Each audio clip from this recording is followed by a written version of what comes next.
Hello everybody, the Destroyer here, and welcome back to another cast of the Rise of the Witch King patch 2.02, version 5.0.1. Today we have a 2v2 on Buckland. So let's see who we got as our players today. We have Fenix, not the caster, but a different Fenix, of course, spelled differently, as Mordor in the top left.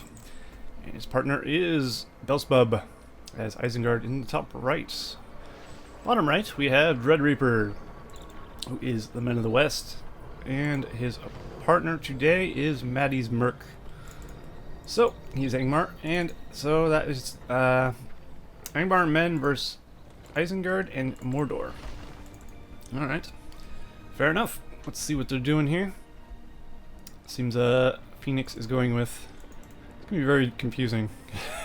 Every time I say Fenix I think of the caster. That's not the case here.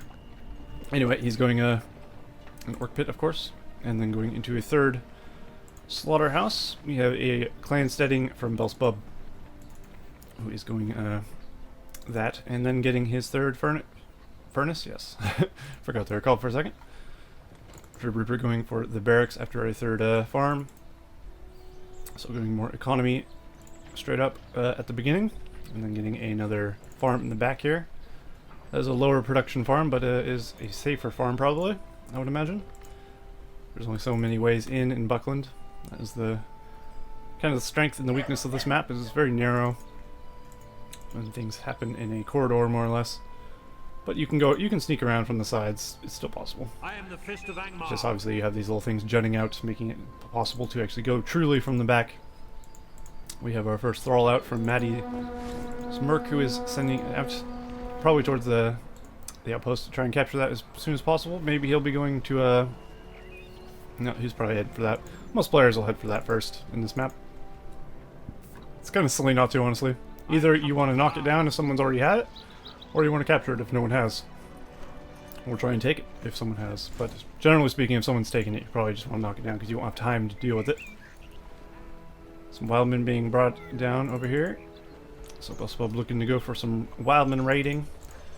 While DreadReapr obviously has his Gondor soldiers.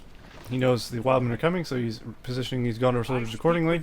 He's trying to defend these farms as best as he can. We have some orc archers and some Easterlings, quick Easterlings, to from Fenix over here. A wall hub being thrown down right here. That's actually a neat place for a farm and a wall hub. Unfortunately, this farm is very close to death. But if you think about the strategic positioning of this, it's defended on this side, and the wall hub defends it on the back. So really, you can only attack this farm from here. That's actually kind of cool. I am the fist of Angmar. But that thing will actually die pretty quickly, I think. He can always rebuild it, of course. That's the power of structural building systems in this game. Looks like someone's going for the Creebane, which would be Isengard, of course. Hoping he can deal with these men of Gondor and these Angmar people. Angmarim, I guess they would be called, wouldn't they? Swordsmen taking out these wildmen quite easily, as they are definitely more powerful. Wildmen and crossbows, though, pretty good combination. Definitely one of my favored as Isengard, as everyone's. Everyone likes that strategy because it is the strategy that works. Looks like some good and bad warriors managed to take out one of the beginning farms there, slaughterhouses rather. Fenix is amassing a pretty good force, though. It's gotta be said. He does have a couple of pikes in there. He does have some orc archers, and he does have some warriors as well. So a pretty big army for now. Some Mathilian rangers have been brought out to help deal with these wildmen. Need to get a few casualties here and there, but they're still alive. These Gondor soldiers barely being alive. This would be a good time to build a well, I'd think. If he had the money to do so, he could actually rebuild these Athelians and these soldiers up to full. Wouldn't be bad, of course. Angmar pushing forward on Mordor a bit. Good and bad warriors trying to fight against these Easterlings. Not doing so hot. While they are good against Easterlings, they are still outmatched here. Not quite enough Angmar troops up here to deal with Mordor's amount of numbers. DreadReapr doing a good job of splitting up his guys, taking out 2 different buildings at once, repositioning his guys so he takes less casualties and has more time to destroy this furnace, which is always a good idea. Because then these crossbows have to go around, get the line of sight, and then they have to shoot. That line of sight can be a real killer for your defense if you're not in the line of sight of something trying to shoot it. It can be a real pain. It's like Matty's put his mill right back in the center of those things, so it's still strategically positioned. I do like that quite a bit. Some more troops from Angmar going into Mordor's base. Fenix obviously will have to deal with those. You can just let them run amok. He does manage to cut some of them off before they get there, though. So far, this game isn't really one-sided, I would say. It seems pretty even so far, which is good. I like when games are even, and then they start going downhill for one of the teams later on, of course. Somebody has to die. We do have Wildmen with torches, though. Out here with the crossbows. Pretty powerful. Wildmen with torches take down buildings very quickly. So if you can get them around and start wailing around on production buildings or farms, they are definitely going to take them down quickly. And they do more damage to troops in general. Of course, they will die pretty quickly. These are Thillian Rangers, so he does need to be careful, because that is a upgrade cost. Nice war chant on his entire army. Doesn't miss a single guy, it doesn't look like. And he'll begin pushing forward on DreadReapr, who is trying to reposition down a little bit. Maybe he's going to group up his guys and throw down a rally call. Yes, he is. Did miss a few of these guys, but that's fine. And there is a Creebane above him as well. Ooh, his partner threw down a Fell Wind. Unfortunately, he doesn't have any arrow volleys or long shots, so he can't actually take advantage of that combo. The Wombo combo. There's one, though. Didn't manage to kill anything, really, except for maybe a guy. Which is unfortunate. Taking the powers here, we got Creebane and War Chant, of course. For Isengard. Mordor has the Eye. That's about it. The men of the West have Rally Call and Rebuild, and Angmar has Fellwind and Warchant, of course. Ooh, we got some Lancers out. If you can utilize the Lancers well enough, they could do some damage, but they're being picked off by the Rangers pretty quickly. They aren't the tankiest things, of course. You need to get them in there, smash the archers, and get out. Uh-oh. Long shots or whatever being thrown down. Nicely avoided, though. Matty taking no casualties to that. Actually, no, that's not Matty. That's a Belsebub. It's the angle I'm looking at. I'm expecting Belsebub to be putting troops out from here, but that's Angmar's base. DreadReapr coming in to save the day, though. Clean up this mess. Lots of Thillians with an army in front of it. And with him and Angmar together, they should easily crush whatever's over here. Of course, with his army over there, that does leave his base open to attack from Isengard, who is probably going to take full advantage of that. He does have some Thillians in the woods, though. Those will be cut down quite easily. They will be forced to retreat, of course. It looks like DreadReapr is going to pull back his army instead of doubling Mordor with his partner. Probably a good idea, as he could take a lot of damage if Isengard played his cards right. He does have another battalion of Thillians, though. Thillians are just so good. I do love the Thillian Rangers. Quite nice indeed. Of course, he has Gondor archers as well, which aren't as good, but they're still pretty good. In this patch, they're at least useful, which is good. I hate other patches in this game where they're not useful at all, like archers and Gondor archers in patch 1.06. Battlefield of those two are awful. Even patch 1.00, they're awful. It's like, ugh. There's no reason to buy them at all, which is stupid. So you gotta love the fact that you can at least make use of mostly any troop. I like that. And that's how the game should be. Ooh, a couple of long shots going down. Gonna manage to get a lot of guys there. Getting off a lot of Wildmen, actually saving these Dark Rangers from obliteration. Malthus arm being chased off by a few pikes.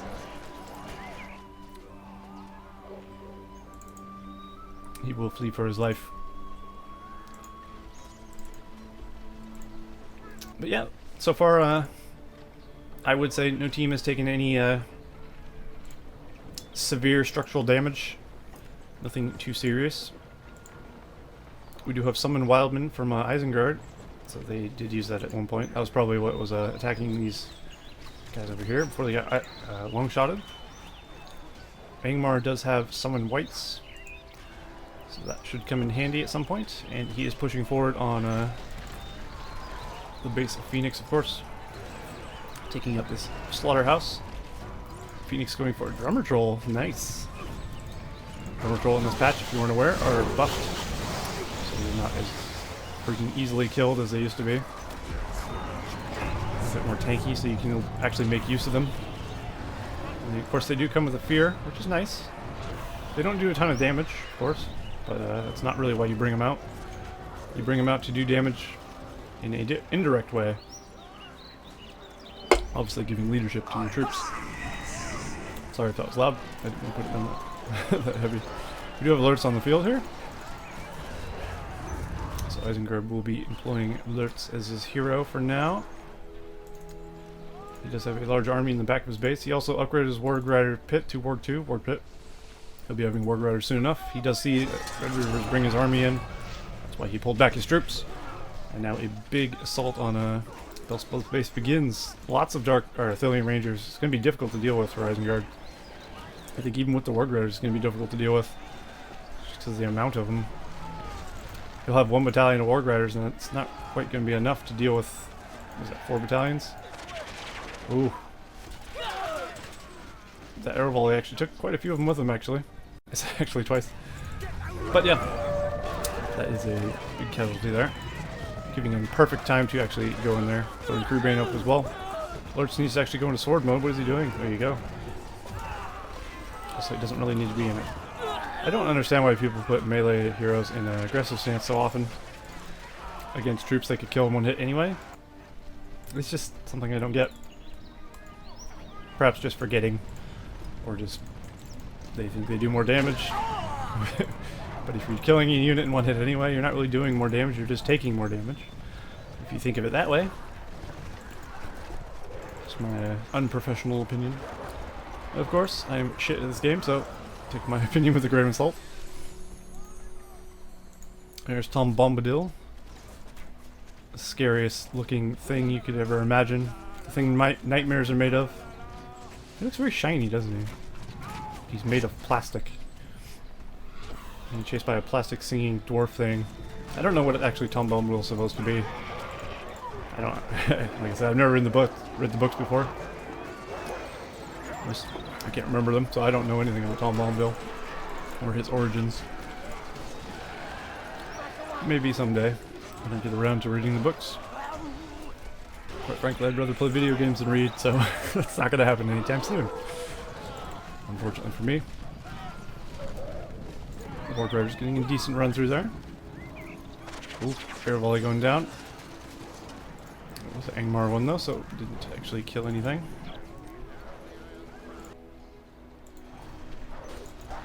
Isengard does have a pretty good force out in the middle though. These Axors, yeah, he has some Wildman Axors, which are great. Axors with crossbows are pretty powerful. And of course we have a troll there. Do they give leadership to... It's just allies near. I thought it was just orcs. Alright, so leadership from the troll is actually good for anyone on his team, which is great. And Mordor also bringing catapults into the equation. That'll be good against these Arthelians. Should probably target the Arthelian Rangers as soon as he can. If the catapult shot is true, it should do a lot of damage. And of course the Arthelians will do like nothing to these catapults without fire arrows. But these guys would, if they get close enough. It will probably be picked off before they get there. It looks like Fenix has gone for Roger Marchers. Very cool. Roger Marchers, the high tier unit. High tier archer from Mordor, of course. Quite effective indeed. We do have Rohirrim out from DreadReapr, of course. You saw all that earlier, but they are going to be utilized nicely, I have no doubt. Nice war chant there with the Snow Troll and the Rohirrim in the same spot. Always good to group up your troops with your opponent or your teammate, so you can get double the rally call for one of the powers, which is always good to do. It's good teamwork. And then, of course, he's free to use his rally call on the rest of his army, which will begin pushing forward on Belsebub. Undoubtedly going to do a lot of damage because that is a powerful looking Men of the West army. Lots and lots of archers and no cavalry to deal with it. He's working on it, but he is command point capped, so he actually cannot build any warg riders at the moment. That is bad news for Belsebub. Very bad indeed. Angmar still fighting Mordor over here. Mordor looking pretty strong.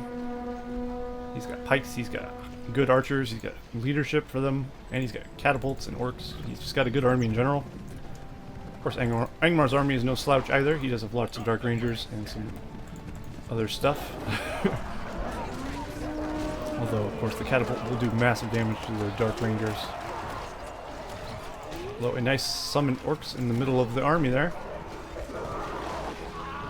Although the drummer troll is actually negating most of that, which is good for him. And this is what I feared. DreadReapr split up his army of Rangers so much that they've covered like all exits of the base. Unfortunately, he doesn't really have any melee troops or fire arrows, so he can't really do much else. So he'll be pulling away. Belsebub still has an army, so he's nothing to scoff at here. But this amount of Rangers, oh, he does have fire arrows now. It does call for some something seriously cavalry related, I feel.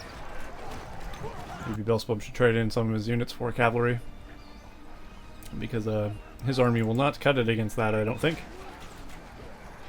Looks like he's decided to push out instead, come across and possibly attack MattysMirk to help out his Mordor teammate here. That will allow DreadReapr to hit in the back though, either his base or his army. His fell wind plus arrow volley. Doesn't look like he actually killed much. That was an arrow volley. It was a long shot. I always call it arrow volley. Long shot does a lot less damage than an arrow volley does. These guys were buffed to hell, so it looks like they took negligible damage. It's a hard word for me to say. When it comes to the Men of the West, massive archer army. I mean, even the Rohirrim could be counted as archers if you switched them. Mordor does have Black Riders though, which is a great call there. Black Riders are so good against these. Look how many guys died there. See the arrow volley. That was a real arrow volley, and of course these Black Riders running in.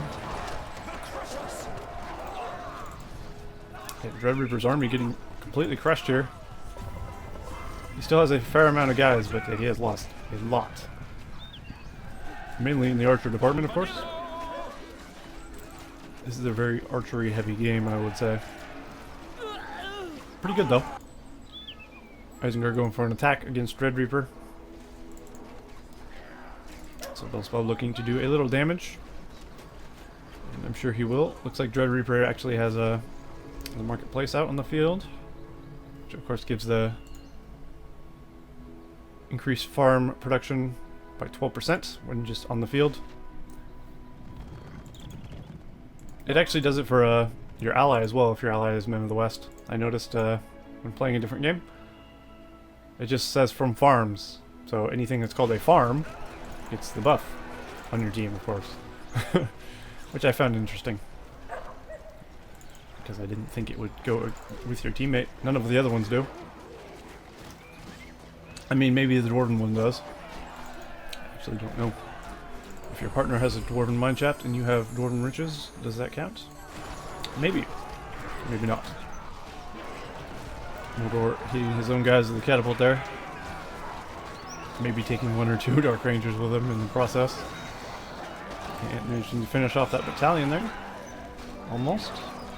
Got a couple more Rangers. The Mouth of Sauron cutting through them. It's like a raid going into the Men of the West base. Some Axthor and pikemen here. He's putting up his crossbows. Although they are kind of by themselves, so they probably won't get much done. But at least they'll be saved for now. DreadReapr's army is still pretty powerful though, split up, but powerful nonetheless. Once he masses them together, I'm sure he'll start bringing the pain. And MattysMirk is massing a army as well. Dark Rangers are so good. I mean, Angmar in general is really good. If you can play Angmar really well, you're good to go. Angmar has some of the strongest of every kind of unit almost, and the fact that they can just spam is really, really nice. Of course, goblins are still the most OP team, but I'd say Angmar is probably second. Just from what I've seen from playing. I don't know. That's just my opinion. I'm not entirely sure who the second most strong team would be. Or second strongest, rather. Most strong is probably not proper English. Since when has that bothered me? Looks like a blight was had over here. Yep. Did cause some whites to appear. This guy hasn't summoned his battalion yet. Hopefully he notices. Looks like a drummer troll was taken out there. He's lost his leadership for now, which is unfortunate. Oof, Black Riders getting hit by their own catapult. That is the thing you have to watch out for Mordor. They have easy to get catapults, but you do have to be careful with them. Friendly fire is an option. And an extreme option at that. Isengard trying to push forward through the Men of the West lines here. Mordor trying to navigate around. Getting a great run through on the Athelians, killing all of them. That was very nice. Nice little micro there. And now Mordor is actually pushing out against the Men of the West. The Men of the West do have a giant army over here. Along with Angmar. Oh, that's brutal. Huge barrage. That's what you get for grouping up your armies.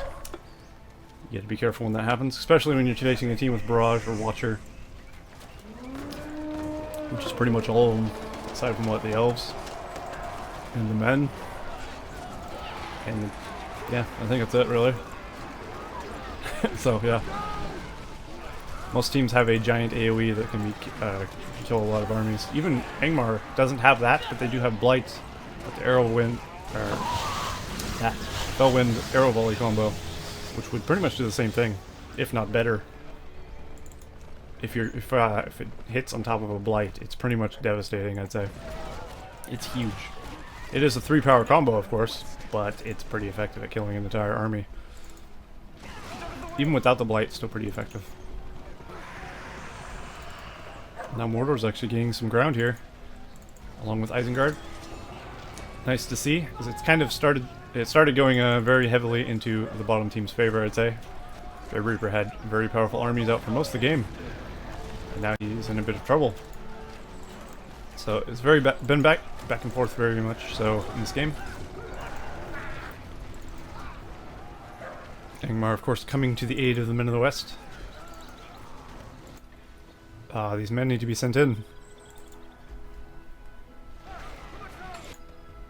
He's got idle men, which is not a good thing when you're trying an attack. Of course, if your attack is failing, you probably want to send men to their death. So maybe it's probably for the best. Watcher was summoned underneath Angmar's army. That is brutal as well. Like I said, Watcher or Barrage. You just have to be very careful of both. And he's going to have a snack. I love watching the Watcher. Who watches the Watchers?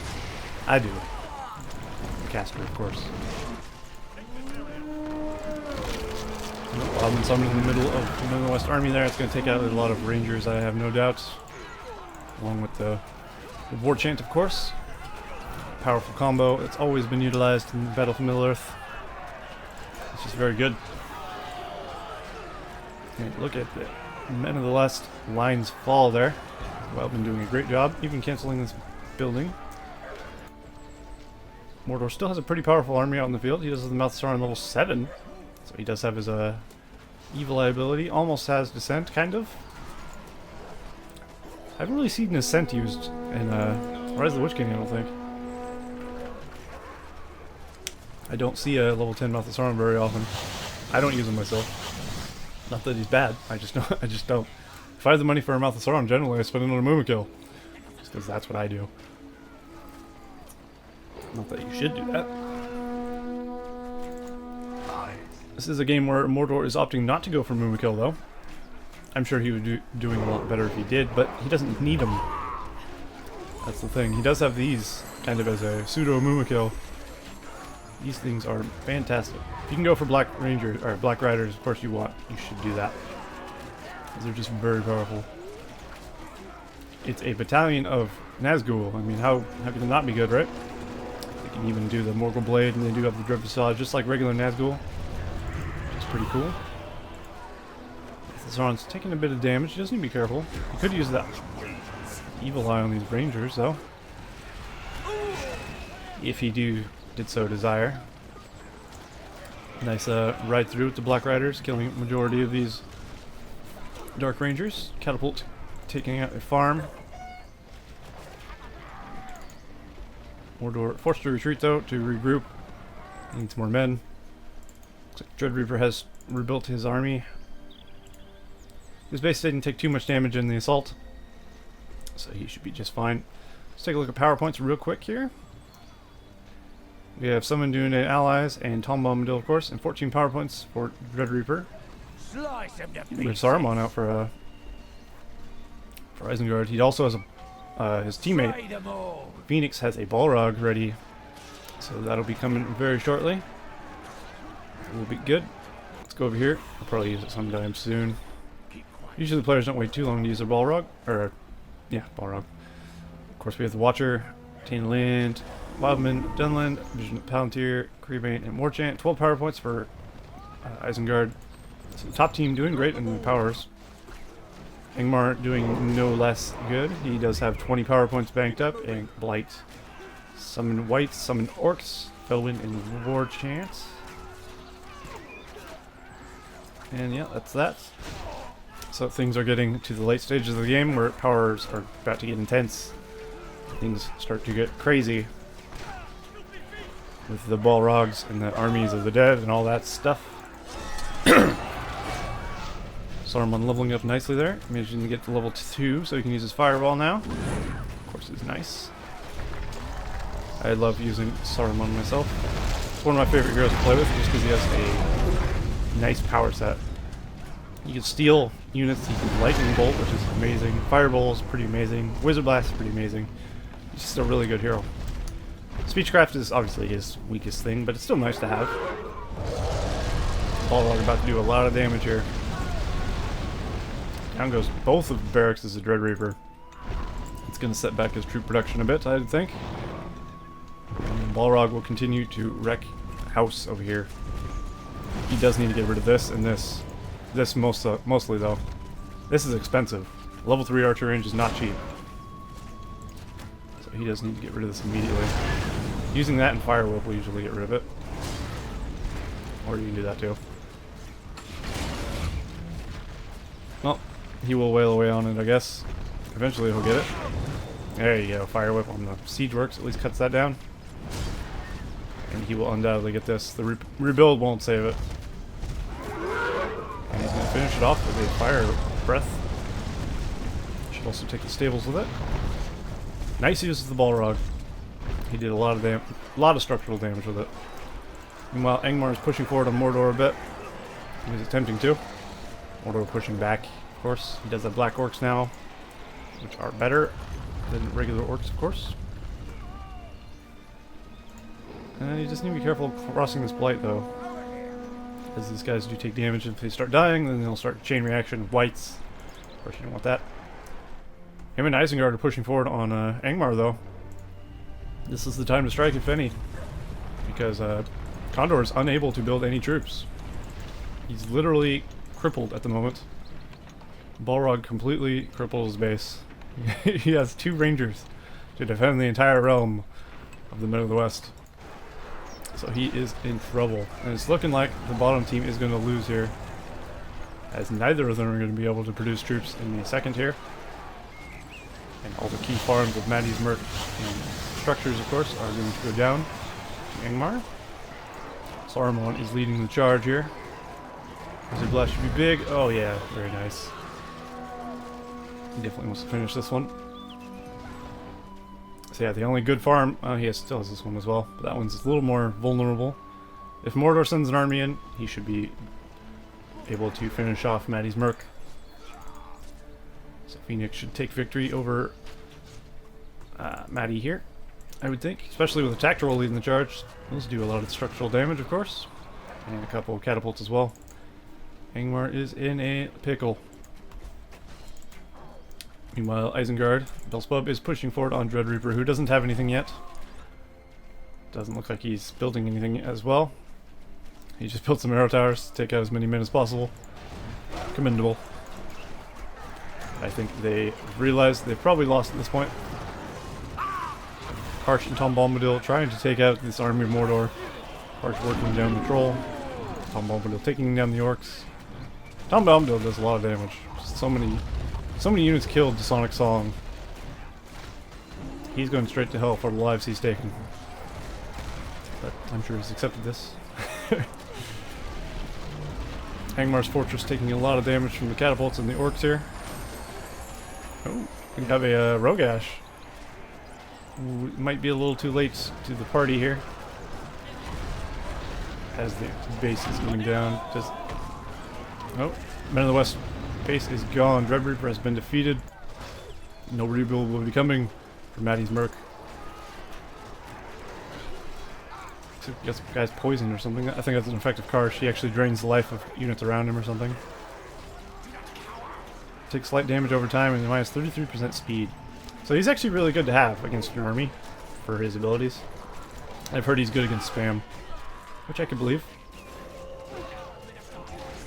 But yeah, MattysMirk will die here in a second as soon as these catapults go off. I think one more shot should do it. Watcher being summoned in the back. Down goes the fortress. And down goes MattysMirk. Awesome. Not a bad game. Not a bad game indeed. So well played to everyone in that match. And of course to the winning team, Fenix and Belsebub. But well played to both teams because I thought it was a pretty back and forth game. Not too shabby. So yeah, I hope you guys enjoyed that, and I will see you in the next cast of the Rise of the Witch King, patch 2.02. See you next time.